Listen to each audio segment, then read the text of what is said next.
Na manhã do dia 10 de março de 2012, o morador da cidade ucraniana de Nikolaev, Oleg Naida, decidiu visitar no hospital uma parente que estava morrendo de câncer. Ele sentou-se ao volante do seu carro e girou a chave na ignição. O carro, que até ontem funcionava perfeitamente, não pegava. Após algumas tentativas frustradas, Naida decidiu: vou parar alguém na estrada e pedir para empurrar. Ele atravessou a rua e parou perto da cerca, atrás da qual havia uma construção abandonada de uma policlínica. Mergulhado em pensamentos, o homem olhava para a estrada vazia quando de repente ouviu atrás da cerca uma voz feminina fraca. Socorro! Naida prestou atenção. Talvez tenha sido imaginação. Socorro! Ouviu-se de novo e de novo. Alguém ajude! O homem hesitou.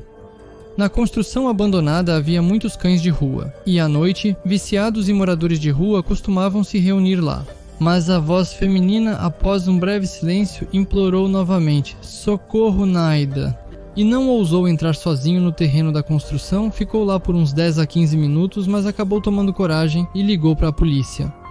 Logo, um carro modelo 7 chegou à construção, de onde saltaram 2 jovens investigadores. Os homens correram imediatamente em direção ao som da voz. Alguns minutos depois, um deles saiu correndo do canteiro de obras com o rosto pálido como papel. Lá tem uma moça queimada até ficar preta. Logo, não só toda a Ucrânia, mas o mundo inteiro soube o nome dessa moça. A história de Oksana Makar é uma história de infância difícil, crueldade inimaginável e justiça corrupta. É uma história sem final feliz. Oksana Makar nasceu em 11 de junho de 1993, no vilarejo de Lush, na região de Mykolaiv.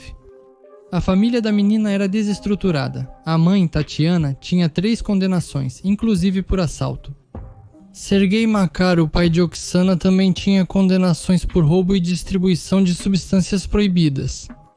O homem bebia com frequência, usava substâncias proibidas e tinha ciúmes da esposa, o que causava brigas constantes na família. Pouco depois do nascimento de Oksana, a família Makar se desfez. Tatiana não ficou sozinha por muito tempo. Logo, ela conheceu Alexei Surovitsky e foi morar com ele, levando Oksana junto. Mas com o novo homem, Tatiana também não teve sucesso. Algum tempo depois, ela voltou para a prisão. A pequena Oksana foi morar com os pais de Tatiana, que continuavam vivendo em sua cidade natal, Lush. Foi nessa cidade que Oksana começou a estudar na primeira série. Segundo as lembranças dos professores e conhecidos, ninguém realmente cuidava da educação da menina, e ela crescia por conta própria.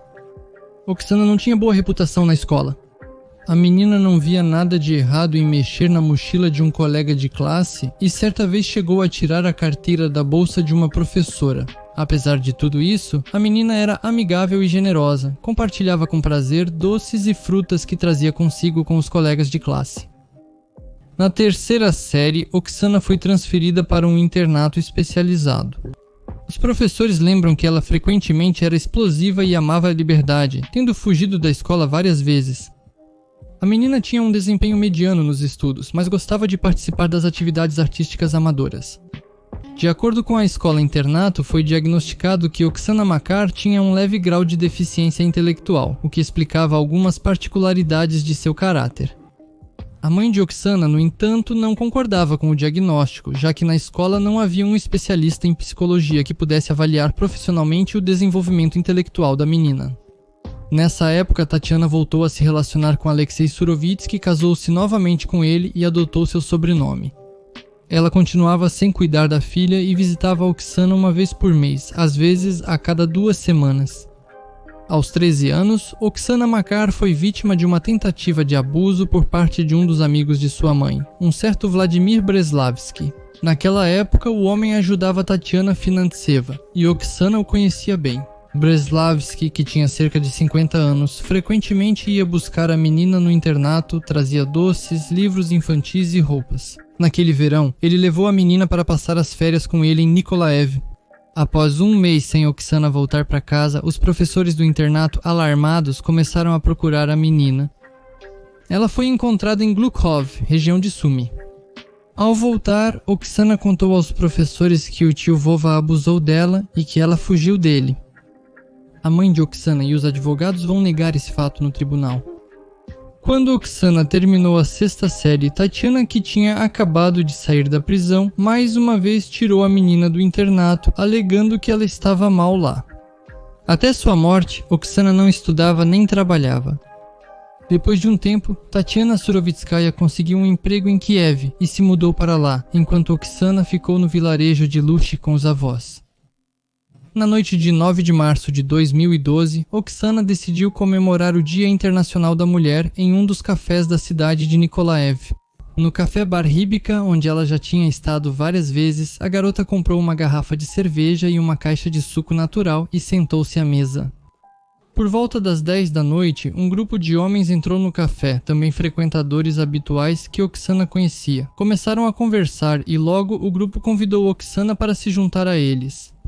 Oksana concordou em beber com os homens, que compraram bebidas alcoólicas. Ela tomou vários shots de vodka em sequência e logo ficou embriagada. Ela pediu aos homens que comprassem um sanduíche para ela, mas eles responderam que ela ainda não tinha trabalhado o suficiente para merecer.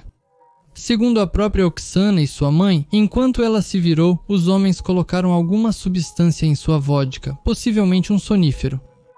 É por isso que ela ficou bêbada tão rápido e tão forte que não conseguiu se levantar da mesa. Mais tarde, a investigação apresentará a versão de que toda a noite de 9 de março foi previamente planejada. Nem o encontro no café nem o álcool foram por acaso.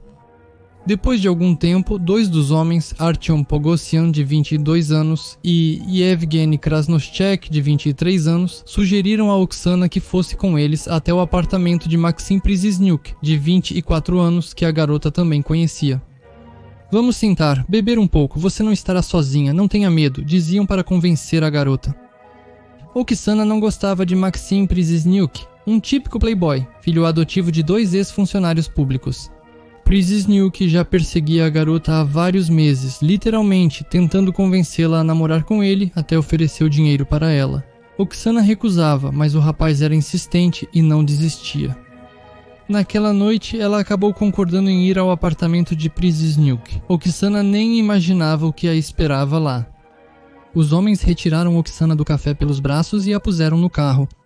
O grupo foi para o apartamento de Priziznyuk, onde continuaram a festa. No entanto, Oksana, bêbada, quase imediatamente foi dormir. Era exatamente isso que os homens queriam. Um por um, eles começaram a entrar no quarto onde a garota estava deitada. Priziznyuk foi o primeiro a abusar de Oksana, em seguida Krasnoshchek e Pogosyan a violentaram um após o outro. De repente, Oksana recobrou a consciência. Percebendo o que estava acontecendo, ela gritou e começou a empurrar Pogosyan, ameaçando denunciá-lo à polícia. Os gritos eram muito altos, os vizinhos poderiam ouvi-los, e ao ouvirem, poderiam vir verificar o que estava acontecendo ou até mesmo chamar a polícia. Krasnoshchek entrou no quarto. Segurando a garota na cama, ele apertou o pescoço dela com as mãos e a manteve assim até que ela parasse de se mexer. Depois disso, já entendendo que Oksana provavelmente estava morta, ele abusou dela novamente. "Eu a sufoquei", relatou Krasnoshchek. "Para os outros, temos que decidir onde vamos levar o corpo." Então Priziznyuk sugeriu o canteiro de obras abandonado da policlínica. Os 3 criminosos foram juntos até a construção e deram uma olhada. Tudo era perfeito. Cercado alto, cachorros de rua, um lixão. É improvável que alguém passe por esse lugar todos os dias. Decidiram abandonar o corpo de Oksana lá.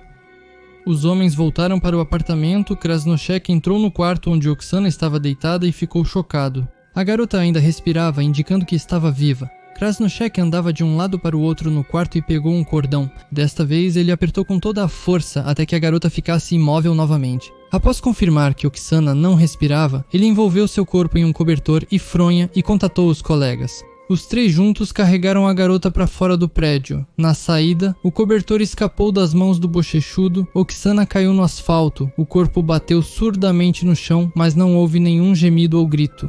Os homens desceram até o porão de um prédio inacabado e jogaram o corpo em um buraco cheio de lixo.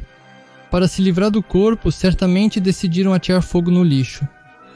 Já saindo da construção, Krasnoshchok de repente decidiu pegar a fronha. Ele voltou, Oksana estava deitada imóvel, envolta em chamas. Krasnoshchok foi embora, certo de que a garota estava morta, mas não era assim.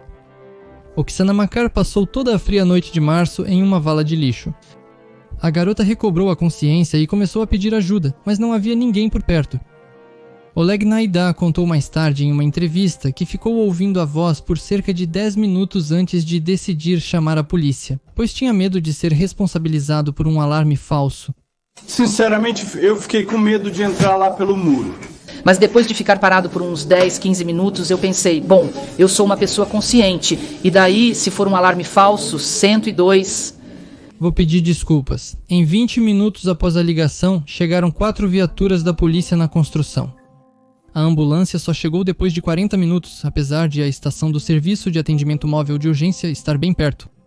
Todo esse tempo, Oksana ficou deitada no chão gemendo de dor.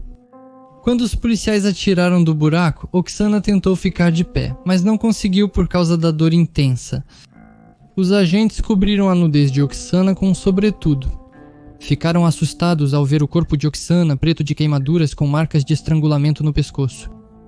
Oksana disse aos policiais os nomes dos homens que a violentaram e tentaram tirar sua vida. Ela foi levada para o centro de trauma térmico no Hospital Municipal número 3. A jovem teve cerca de 55% da superfície do corpo queimada. A maioria eram queimaduras graves, de 3º e 4º grau. Nas queimaduras, era possível ver ossos, a articulação do quadril estava tão queimada que ficou exposta. As costas queimaram até a coluna vertebral, foram afetados o períneo, a parte interna das coxas, o reto e os rins. Oksana parecia ter passado a noite inteira sobre brasas. Foi trazida uma paciente com 18 a 19 anos de idade, em estado extremamente grave, com queimaduras em 55% da superfície corporal. Todas as queimaduras eram profundas, causadas por chamas. Tatiana Surovitskaya soube que sua filha estava em estado crítico por meio de sua irmã mais velha, que trabalhava como médica em um hospital militar. Já no dia seguinte, a mulher veio de Kiev para Nikolaev e viu a filha. Quando a mãe chegou, Oksana estava consciente e os médicos avisaram imediatamente Tatiana que as chances de sobrevivência da jovem eram criticamente baixas. Os rins e órgãos internos estavam danificados, iniciando uma intoxicação severa pelos produtos da decomposição tecidual. Oksana ficou muito tempo deitada nua no chão frio. Isso também teve seu papel. Os médicos alertaram que queimaduras desse tipo normalmente levam à morte em poucas horas. Tatiana ficou horrorizada. Ela é a única que eu tenho. Eu daria tudo por ela. Tudo, minha pele, meus rins, tudo, só para que ela viva. Em 12 de março, médicos amputaram a mão direita e os pés de Oksana. Mostra só a mãozinha, mostra. Diz, ó, viu o que eles fizeram comigo? Vai lá, fala. A mãe dela gravou um vídeo em que Oksana pedia o castigo mais severo para seus torturadores e prometeu: enquanto eu viver, vou continuar vivendo. Uma filha, enquanto eu viver, vou continuar vivendo. Enquanto eu viver, vou continuar vivendo. Seguranças foram postos na porta do quarto de Oksana no hospital. Os especialistas do hospital estavam em constante contato com especialistas em queimaduras da capital. Oksana Makar revelou os nomes de seus agressores e contou exatamente o que aconteceu com ela. Parecia que a polícia deveria imediatamente lidar com os criminosos perigosos, mas não foi tão simples assim. Maxim Prezinyuk, o dono daquele apartamento, estava longe de ser uma pessoa comum em Nikolaev. Ele nasceu em 1988. Seus pais adotivos, Lyudmila Alexandrovna e Vladimir Petrovich, ocuparam cargos importantes na administração distrital de Elanitsk, na região de Nikolaev. No período de 2006 a 2011, Maxim Prezinyuk estudou na Faculdade de História do Instituto Pedagógico de Nikolaev. Ele morava em um apartamento que seus pais compraram para ele. O jovem levava uma vida desregrada e sempre havia uma turma no apartamento. De acordo com os vizinhos, Maxim costumava levar para casa uma mulher de conduta questionável. Já no tribunal, ficou sabido que nesse período Prezinyuk estava namorando uma garota, a quem ele abandonou assim que ela ficou grávida. Em 2010, aos 21 anos, Maxim Prezinyuk tornou-se membro da Comissão Eleitoral Distrital de Nikolaev e representante de confiança do candidato a prefeito da cidade. No momento da morte de Oksana, a mãe dele era membro ativo do Partido Governista dos Regiões, e o próprio Maxim fazia parte do seu braço jovem, o Partido Jovens Regiões. Em 2011, aos 22 anos, Prezinyuk tornou-se diretor da empresa municipal do conselho da cidade de Nikolaev, a Teploenergoservice. A empresa fornecia aquecimento para hospitais, escolas e residências da cidade. O novo diretor imediatamente mostrou que era durão, de temperamento forte e não estava disposto a tolerar negligência. Os subordinados não gostavam de Prezinyuk. A vida pessoal agitada de Prezinyuk também teve um papel importante nisso. Circulavam boatos de que ele frequentemente participava das chamadas orgias. Sob a liderança de Maxim, a empresa começou a contrair empréstimos. 2 grandes empréstimos foram feitos um após o outro, supostamente para garantir o fornecimento de energia térmica. Mas já em 26 de janeiro de 2011, a Teplo Energoservice foi liquidada. Agora nem se falava mais em devolver os empréstimos. Przysniuk, no entanto, já não era mais o diretor da empresa no momento da liquidação. O advogado da Administração Municipal de Cultura de Nikolaev se tornaria um criminoso no futuro. Artem Pogosyan e Evgeny Krasnoschek vinham de famílias comuns e não ocupavam nenhum cargo. Krasnoschek tinha uma esposa, Inga, e um filho de 1 ano e meio. Mais tarde, Inga afirmaria que as confissões do marido foram obtidas sob pressão.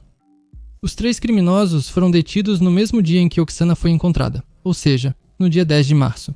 No entanto, já no dia seguinte, 2 deles, Przysniuk e Pogosyan, foram liberados sob compromisso de não deixar a cidade. Apenas Krasnoschek permaneceu sob custódia, tendo confessado imediatamente. Uma jovem de 18 anos passou 2 vezes em uma única noite pela proximidade da morte e quase foi queimada viva. Isso sem contar os abusos. E os monstros que cometeram esse crime terrível foram soltos, o que imediatamente provocou uma onda de indignação entre os moradores de Majory. Houve indignação generalizada. Para Przysniuk, a lei não se aplica e ele ainda vai escapar da responsabilidade. Nossa polícia é corrupta. Devido ao engajamento das pessoas, a notícia sobre o crime e a identidade dos suspeitos viralizou rapidamente na internet. No dia 11 de março, a discussão sobre o crime apareceu pela primeira vez na internet, e já no dia 12 de março, em fóruns ucranianos, foram publicados os endereços dos 3 criminosos e os links das páginas pessoais de Przysniuk e Pogosyan no Contact. Os comentários nas postagens expressavam indignação e revolta não apenas pelo crime em si, mas também pela conduta das autoridades ao permitirem que os criminosos permanecessem livres. Muitos comentaristas pediam aos moradores de Nikolaev que fizessem justiça por conta própria. No dia 14 de março, foi criado um site de apoio a Oksana Makar na internet. Nas principais redes sociais, surgiram comunidades de amigos e pessoas solidárias a Oksana. A onda de indignação fervia não só na internet. No dia 13 de março, moradores de Nikolaev protestaram em frente ao prédio do Departamento Central de Polícia Distrital. Os manifestantes trouxeram consigo um boneco do criminoso, que foi simbolicamente castrado e queimado. Em seguida, o grupo foi até a promotoria. Outro protesto ocorreu na Praça da Catedral, organizado por grupos em redes sociais. Os manifestantes exigiam apenas uma coisa: justiça, punição para os criminosos conforme previsto na lei. A repercussão pública finalmente obrigou as autoridades a reagirem como deveriam. Em 13 de março, Przysniuk e Pogosyan foram novamente detidos e enviados a um centro de detenção provisória. Uma equipe de filmagem do Canal 1 chegou a Nikolaev. Os jornalistas sugeriram transferir Oksana para Moscou para continuar o tratamento lá, mas os médicos recusaram. O estado da garota era tão grave que ela não podia ser transferida nem mesmo para Kiev. No dia 15 de março, Oksana foi colocada em ventilação mecânica e induzida ao coma medicamentoso. No dia seguinte, ela foi transferida para o Centro de Queimados de Donetsk, onde iniciaram os preparativos para o transplante de pele. Em 18 de março, Oksana foi diagnosticada com pneumonia. O corpo dela reagiu por passar a noite toda deitada na rua despida. Os médicos avaliaram o estado dela como crítico, mas mesmo assim decidiram realizar a cirurgia para salvar a perna. No dia 22 de março, Oksana teve os tecidos mortos removidos da coxa e no lugar deles foram colocados curativos especiais de gel que imitam a pele humana. A jovem lutou desesperadamente pela vida, mas acabou perdendo. Na manhã de 29 de março, Oksana começou a ter uma forte hemorragia pulmonar. Naquele momento, ela já sofria de falência de órgãos, edema cerebral, infecção generalizada, sepse e complicações severas das queimaduras. No final, o coração de Oksana parou. Os médicos tentaram reanimar a garota por mais de 40 minutos, mas não conseguiram. Oksana Makar morreu. Ela foi enterrada em um vestido de noiva branco. Na sua aldeia natal, uma multidão enorme de mais de 500 pessoas acompanhou o caixão. Havia muitos adolescentes e crianças. As despesas do funeral foram assumidas pelas autoridades locais. Vieram funcionários de Nikolaev, incluindo o vice-governador da região. As pessoas que queriam se despedir de Oksana foram trazidas de ônibus. Os presentes comparavam a jovem a uma princesa. Uma das mulheres, chorando muito, se dirigiu a Oksana. Ksioshenka, mande um abraço para minha Lenótica no céu, diga que a mãe dela nunca vai esquecê-la. Como ficou claro, a filha dessa mulher também foi violentada e depois queimada. Os agressores nunca foram encontrados. No funeral estavam presentes a imprensa, os principais canais de televisão da Ucrânia e uma equipe de filmagem do canal Rossiya 1. O então presidente do país, Viktor Yanukovych, também expressou condolências oficiais. A mídia local cobriu amplamente tanto os detalhes do tratamento de Oksana quanto as versões da investigação e os protestos, dando cada vez mais destaque ao ocorrido. Em 12 de março, um vídeo com o apelo de Tatiana Surovitskaya, mãe de Oksana, já havia surgido na internet. A mulher contou sobre o estado grave da filha e informou que, apesar de Oksana estar consciente, não foi realizado nenhum exame médico com ela e nenhuma perícia foi feita. Oksana só foi ouvida e examinada em 13 de março. Ela lembrava claramente dos eventos daquela noite e novamente confirmou a identidade dos criminosos. No dia 14 de março, apareceu no YouTube a gravação do interrogatório de Krasnoshchek e o relato de Oleg Naida sobre como ele encontrou Oksana agonizando. No dia 15 de março, foi realizado em Nikolaev o maior protesto em apoio a Oksana. Segundo diferentes fontes, de 2 a 10 mil pessoas compareceram na Praça Sobornaia. Simultaneamente, o Partido Jovens Regiões, do qual Preciznuk fazia parte, tentou sabotar o comício. O partido registrou seu próprio comício no mesmo dia, montando palco e som na mesma Praça Sobornaia. Os discursos ocorriam ao mesmo tempo em 2 palcos. Os membros do partido faziam de tudo para abafar as palavras daqueles que vieram à praça para apoiar Oksana. O chefe da cidade, Vladimir Chaika, tentou resolver a situação, mas foi vaiado. Por que você só se manifestou agora? Onde você estava 2 dias atrás? Por que permitiu que a polícia soltasse esses canalhas? Gritavam na multidão. A notícia de que no dia 10 de março, outra jovem de 18 anos, Sasha Popova, foi levada ao hospital municipal de Nikolaev só aumentou a fúria crescente. Ela estava com as costelas quebradas, o nariz quebrado e alguns órgãos internos rompidos. A jovem foi encontrada no parque sem roupas e inconsciente. Ela não foi violentada, mas isso não mudava nada. Sasha foi brutalmente agredida em 15 de março durante um protesto onde já se mencionavam os nomes de 2 garotas. Para ambas as vítimas foi arrecadado dinheiro, que foi entregue às famílias. Felizmente, Sasha Popova teve sorte. Depois de 72 dias em coma, ela finalmente recuperou a consciência e conseguiu se reabilitar. No entanto, as consequências do trauma ficaram com ela para o resto da vida. A jovem frequentemente sente dores de cabeça e tem dificuldades para andar. No dia 21 de março, informações sobre as causas do ataque a Oksana Makar vazaram para as redes sociais e fóruns. Uma fonte, citando dados da polícia, informou que Oksana foi escolhida como vítima pelos criminosos não por acaso. Toda a noite foi uma vingança de Maxim Preciznuk pelo fato de ela ter se recusado a se tornar sua amante. Ele, um diretor rico e influente de uma grande empresa, ofereceu à garota do interior um relacionamento íntimo, e ela recusou. Como ela pôde? Krasnoshcheka, a quem foi designado o papel de executor no crime, Preciznuk encontrou nas redes sociais. Sabendo que dificilmente o executor conseguiria evitar a prisão, ele apagou antecipadamente a conversa com Krasnoshchek. No dia do ataque a Oksana, Preciznuk fez questão de ser visto pelo maior número possível de pessoas, preparando seu álibi. Ele claramente não esperava que Oksana não só fosse encontrada com vida, mas também consciente. Em pouco tempo, quase todos na Ucrânia acompanhavam os acontecimentos.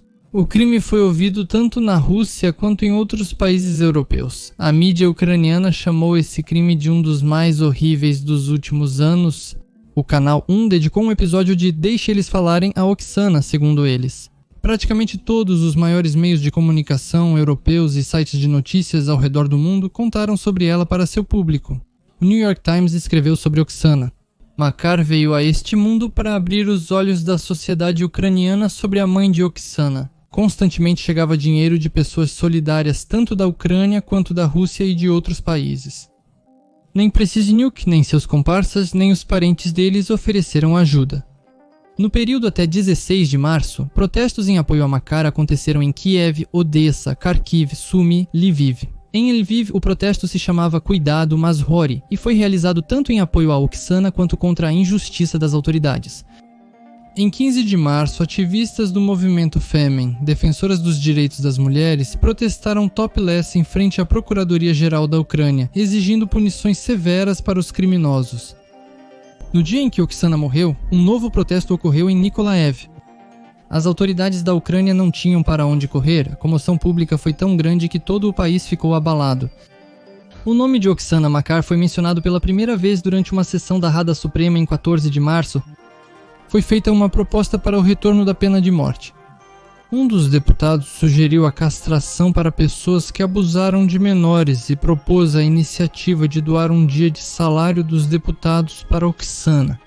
A conselheira do presidente, Maria Stavnichuk, manifestou apoio aos moradores de Nikolaev e se posicionou contra a libertação de Preciznuk e seus cúmplices. Ela declarou que, na Rada, estão surpresos pelo fato de que os detidos sob suspeita de um crime tão horrível tenham sido libertados. A maioria dos deputados se manifestou categoricamente. O governo é obrigado a reagir de maneira adequada aos crimes. As conexões ou a posição social dos criminosos não importam, eles devem ser punidos. Mas também houve aqueles que culparam a mãe de Oksana pelo que aconteceu. Por que uma garota de 18 anos estava em um apartamento com 3 homens bêbados? Por que ela andava sozinha pelos bares à noite? O governador de Nikolaev, Nikolai Kruglov, afirmou que a família deve controlar a criança. É uma menina menor de idade, aqui nessa idade ainda estão estudando na escola. O presidente da Ucrânia orientou o procurador-geral a supervisionar pessoalmente uma investigação objetiva e completa sobre o caso. Contudo, as pessoas não se apressavam em acreditar nas declarações grandiosas das autoridades, cientes de como as promessas são facilmente esquecidas, quando o barulho da informação se apaga.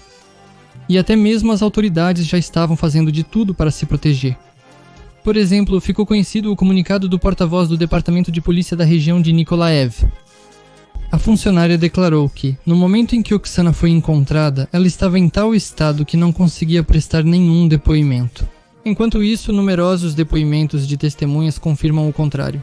Yuri Krutsilov, que organizou os protestos em Nikolaev e o funeral de Oksana, declarou que o povo não confia nos funcionários públicos e que os moradores da cidade duvidam que, sob a liderança de Sizhniuk, Pogosyan e Krasnoshek receberão uma punição justa.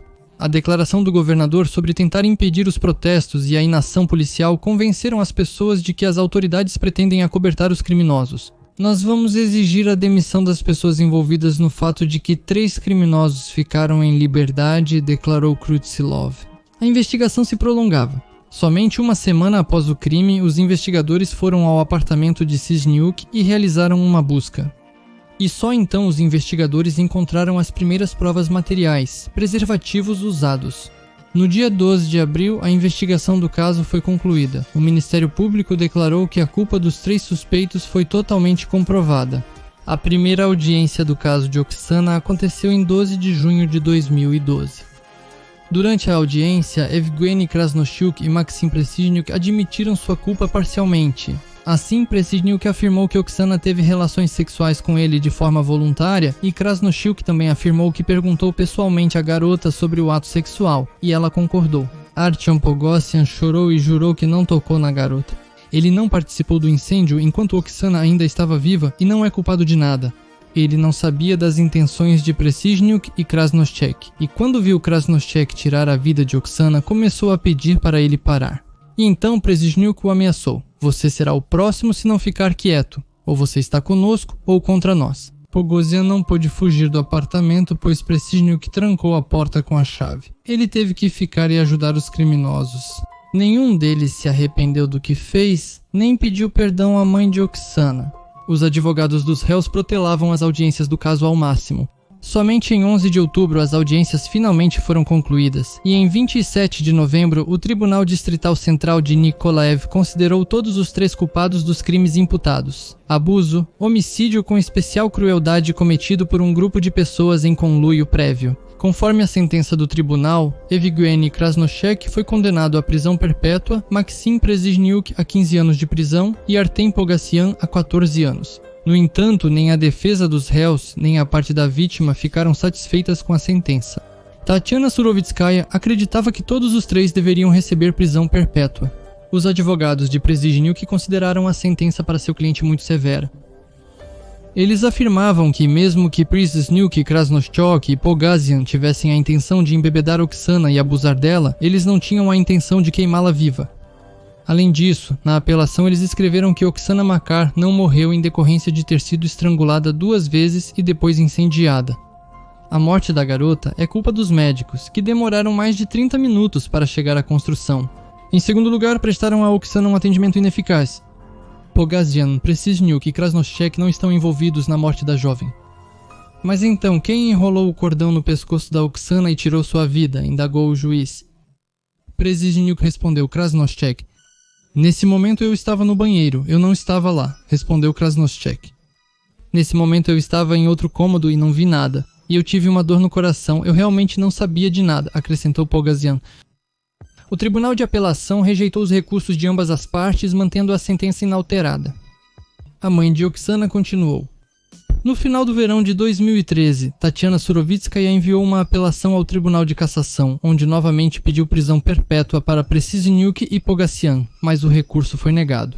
E desta vez, os advogados dos réus tiveram mais sorte. Eles conseguiram uma revisão das penas de Preciznuk e Poghasyan de acordo com a chamada Lei Savchenko. De acordo com essa lei, um dia de prisão preventiva conta como 2 dias de pena ao calcular o tempo de condenação pelo tribunal. Assim, Poghasyan será libertado no final de 2024 e Preciznuk em 2025.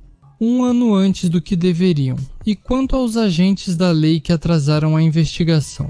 O vice-chefe do Departamento de Investigação do Ministério do Interior na região de Nikolaev, o coronel da polícia Vadim Pavlenko, foi realmente demitido das forças durante o período de maior agitação. Foi ele quem liberou Preciznuk e Poghasyan sob compromisso de não deixar a cidade.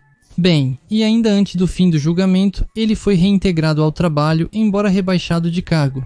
A ordem foi assinada pelas mesmas pessoas que se encontraram com a mãe de Oksana e prometeram todo tipo de apoio a ela. A Ucrânia lembrou de Oksana Makar diversas vezes, mesmo após anos do ocorrido. O caso dela foi barulhento e repercutiu muito, mas estava longe de ser o primeiro ou o último numa série de crimes cruéis contra garotas. Com o tempo, até surgiu no espaço midiático o termo Síndrome de Oksana Makar. Assim passaram a chamar crimes com um modus operandi semelhante, e eram muitos.